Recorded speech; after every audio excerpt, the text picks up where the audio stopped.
Hello, Brento with All Out Octane here, and in this video I'm going to be opening up some of the brand new Hot Wheels Fast and Furious Dominic Toretto cars that I was able to find on the pegs.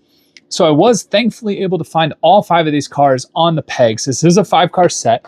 Up in the top right hand corner you can see it says 1 of 5, and on the back you can see which 5 cars you're trying to hunt down. I would imagine they'll probably have a Paul Walker, they might have a Letty set, they might have a, I guess it would be Brian O'Connor. They might have a Letty set. They might have like Han or one of the other characters, but for sure 5 cars for Dominic Toretto is not hard to find, and surprisingly enough, they're not all Mopar. In fact, there's only 1 Dodge in this entire thing. There's actually 2 Chevys, because you have the Chevy Fleetline and you have the Chevelle SS. You got 1 JDM car with the RX-7, and you got the Lykan Hypersport. I'm kind of surprised by all of these, but hey, I found all 5 of them. I'm super glad I did. So on the back, you can again find which 5 you're trying to hunt down. You've got the 1995 Mazda RX-7, the 1970 Chevelle SS, the W Motors Lykan Hypersport, the 1950 Chevelle Fleetline, and the 1968 Dodge Charger. These are over $3 in the US. They are found at Walmart, and so you can kind of, if you're able to find them, that's where they're showing up at. I'm going to go ahead and open them because I like to open stuff. And these are cars that we haven't seen before. I think these are like in that silver lineup or platinum lineup or whatever they're called.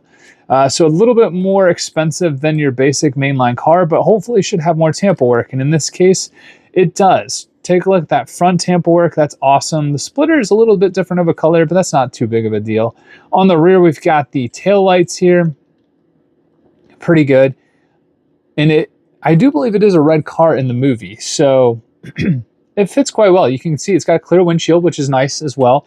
There's no tinted windshield or anything, so you can kind of see in, get a good look at the interior. There are no tampos on the interior. There's no detail to it, but overall, pretty cool car.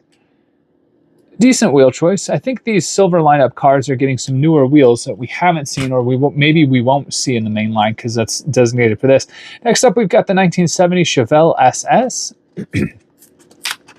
Now, we've kind of seen cars like this in premium. So rubber, tires, well done paint, etc. But these are a little cheaper than mainline cars. This one's got kind of a satin finish, matte finish. It's got a rear view mirror on the one side and no mirror on the other side. Is that a blemish?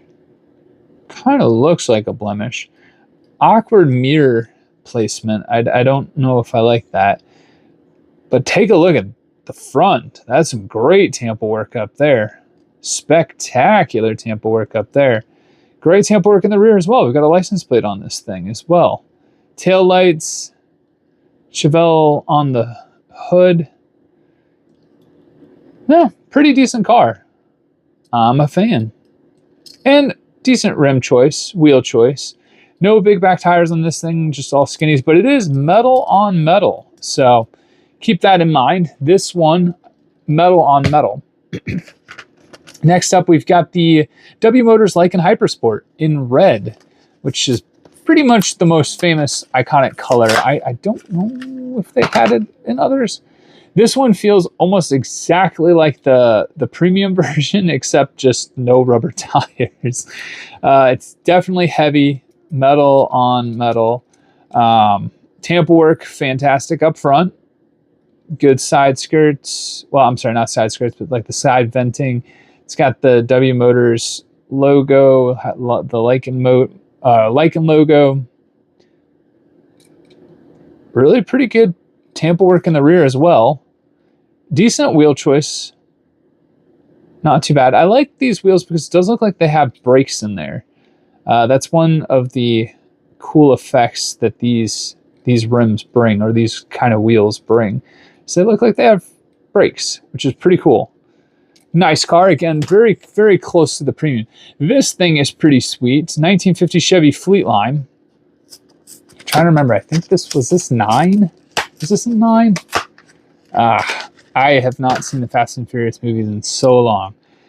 Decent engine though, and this one took me the longest to hunt down. I was able to find 4 of them at one time, and then this one I had to go find just elsewhere at a different Walmart.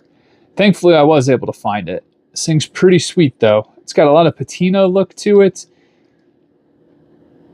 Obviously not a whole lot of car, but a pretty cool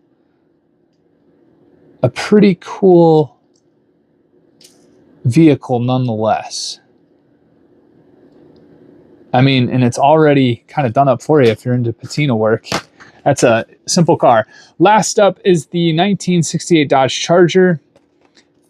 This does again remind me very similar of the premium we've already seen it as. I think this is the mid-engine one or rear. Yeah, that's the rear-engined Charger, which we've seen in the main line, I believe, and we've also seen it in premium. Now we've got it in this like mid-tier. I really like the gold on the back here though. That's really cool looking. Love the big back tires. Now we're finally talking. Getting some large back tires on there. Good Tampa work in the rear. No Tampa work up front. So this is kind of the least plastic bottom. This and the RX-7 are kind of a disappointment. Plastic. This one's cool just because of the patina. The Chevelle is metal on metal, and then the Lykan is also metal on metal. So worthwhile in that point. Let me know if you've been able to find these 5 cars. Let me know which one is your favorite in the comments below. And until the next one, have a good one.